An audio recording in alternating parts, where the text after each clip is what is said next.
How's it going, everybody? This is Siri here, and we have a lot of things to go over today. We're going to be going over the U32. We have a new promo code for you guys, and I do want to discuss what the future looks like for these raid teams, because initially it looked like the raid teams were going to lose a lot of value. However, I think they're trying to revitalize the raid teams. So with that being said, let's go ahead and start by taking a look at the promo code, because I know that's what the majority of you guys are actually here for. So let's go ahead and pull up the browser right here, and I always like to show you guys this. So click the hamburger icon and go down to player gift. In here you're going to enter the code welcome back F4, and this is going to get you 15,000 of these antimatter, which is fantastic, 150 of the power cores, and 100 of the L4 training modules. I'll take it.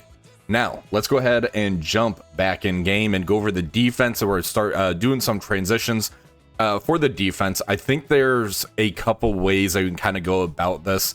These rooms do not look impactful whatsoever. So for stage 1 on offense and defense, all characters at the end of the turn, characters with trauma gain 1 bleed. I'm just going to end up using my Fantastic Four 3-piece, Apocalypse, and Xavier in here. Now, why the Apocalypse? Emma Frost X-Men. I have to account for her, and to stop the negative speed stat that she gives, you can either use Nightcrawler or you can end up using Apocalypse. I'm going the Apocalypse route because he's going to be giving extra health, extra damage. It's basically beefing up this team a little bit more. Then I have Xavier in here. I don't think I'm going to miss him being on the defense for a U32 when we have so many offensive tools. Now, if you don't have Xavier, what I would recommend doing is using the Fantastic Four as an offensive tool for the U32. I don't think removing him and putting Captain Britain in here is going to make that big of a difference. That's typically what I say to do during regular seasons. But with 3 rooms being so offensive heavy, I just don't want to do that. Now, another team that could work would be doing like the Accursed with Mephisto. However, let me take this screenshot pulled up so I don't really spoil anything. For the week 3 of the Broken King, there's an event going on where you need to play with your cursed characters 5 times. That's basically 5 accursed members. After round 1, you can definitely switch over to like a Mephisto with accursed in that room, and that could cause some pretty good headaches, which I'm probably gonna end up doing myself, depending how my room 3 ends up going. A little spoiler right there. This right here, we have to use the accursed on the offensive side. So for at least 1 round, use your accursed on offense, then you can switch it back over to the defensive side of things right there. Other teams, I mean, previously I've done like a Night Stalker Super Scroll. I don't think that's going to stop anything. So it's just really weird. This room isn't going to be that impactful, I don't think. Stage 2, on offense and defense, Xavier characters count as Uncanny, Immortal, Extreme, Astonishing, Unlimited. Immortal is the offensive team, so, and I believe there's an event going on to use your Immortal X-Men as well. I'm just going to put a team in here that's going to stop the Immortal X-Men. If they end up burning Xavier in here, I'll take it. I'm going to use my Starjammers team. Starjammers, they tried doing like a mirror matchup. That's going to be perfectly fine. And then they can't really use Immortal with Xavier in this room. And I'm basically making them use Xavier elsewhere because the other rooms, Immortal Xavier, you can't really get the benefits of that. So that's my thinking right there. All right, and as we go over to stage 3, Legends. Now this one here, there is a discrepancy of what's actually going to be happening in here. So what it has is defense and offense legendary characters. They're going to be gaining plus 20% base stats, which is pretty cool. On turn end, gain assist. Now this is actually not accurate. Let me go ahead and pull up the blog portion, or not blog, but kind of the messaging that came out on here. And I'm going to remove my camera. So Commander, we've updated this stage Legends for U32 in season 17. The text will not be updated until tomorrow, but this update will happen prior to the first match of U32. See below for details. So what they have here is gain plus 20% base stats on any ally turn, gain assist now. So basically, if one of your characters takes a turn, your legendary characters are going to be getting assist now, which is really cool. Then on turn, spread positive effects to the adjacent allies. So I am going to be leaning into this a little bit because that is actually pretty impactful. Now for the U32, I don't know how impactful, but I do want to kind of test this out, kind of get it ready for the season 17. I'll be doing the Phoenix Force in here. So we're going to have Phoenix. That's going to be that legendary character. Black Cat on her turn with that 132 very quick speed. She's going to be spreading those death proofs over to Odin and Omega Red, which is pretty nasty, I think. Then I do have Mephisto as well. So even if you do that 2 burn attacks, I'll still be spreading those death proofs unless you do like a burn and actually get through the Black Cat on here. Plus when Mephisto kind of takes that turn, unless there's null, he's going to get the empower. That's going to get the safeguard and all those positive effects out there anyway. So I think this could be really interesting on how the spreading actually works.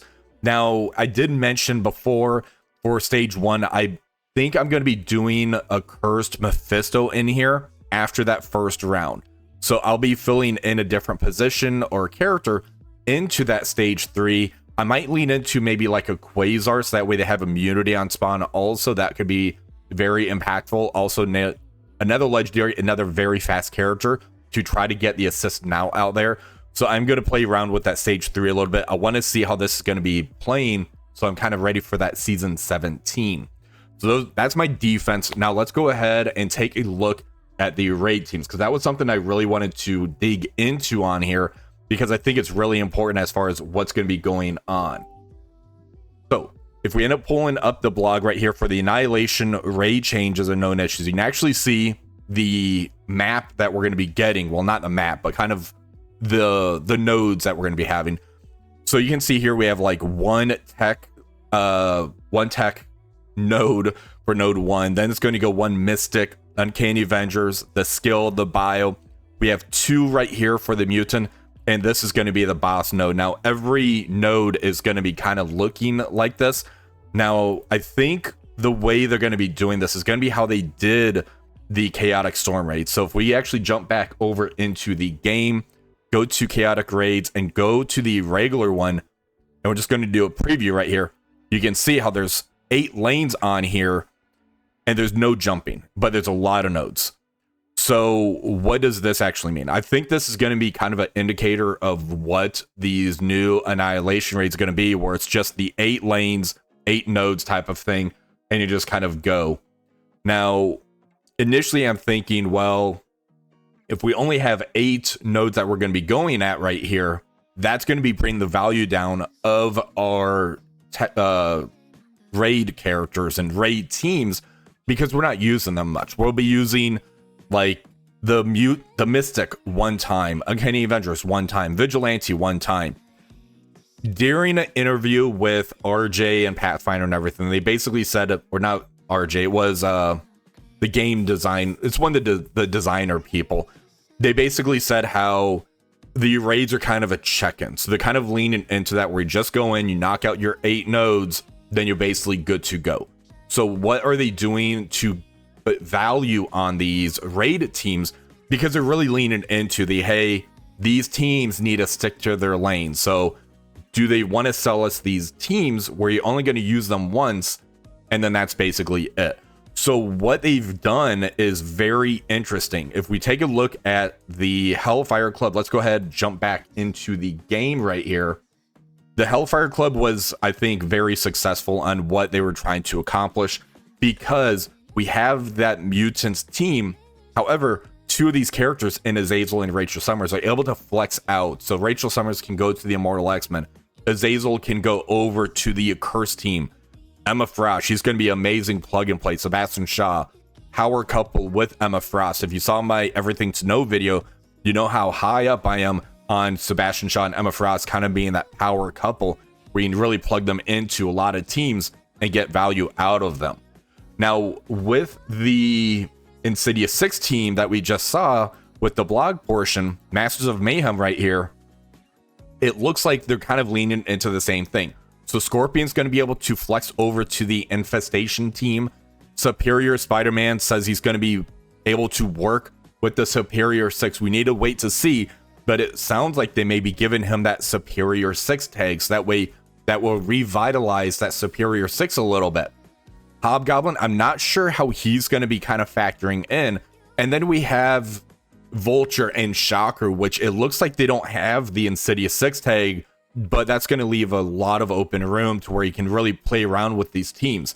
If they lean into this, that's going to give massive value to these raid teams because they're going to be good in multiple game modes, and we're not going to be struggling with the Thunderbolts where, yeah, they work in raids, but outside of raids, they really weren't that great. Vigilante, they're great for their offensive team.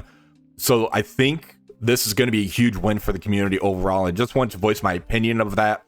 And what's basically going to be going on is we should be getting that Insidious 6 team right here. Everything should rotate back. Then the next team that would get replaced would be the Night Stalkers. So we're probably going to be getting another Mystic team probably by the time this raid ends up ending, unless you just kind of stick to this and just kind of keep doing the rotation and keep this as kind of the check-in type of game mode that it currently is right now. But I'm really curious of your guys' opinions. I think this is going to be a huge one for the community on how they're approaching the raid teams right now. Hopefully you guys did enjoy this video. If you did, please remember to like, share, subscribe to the channel. Until next time, have a wonderful rest of the day.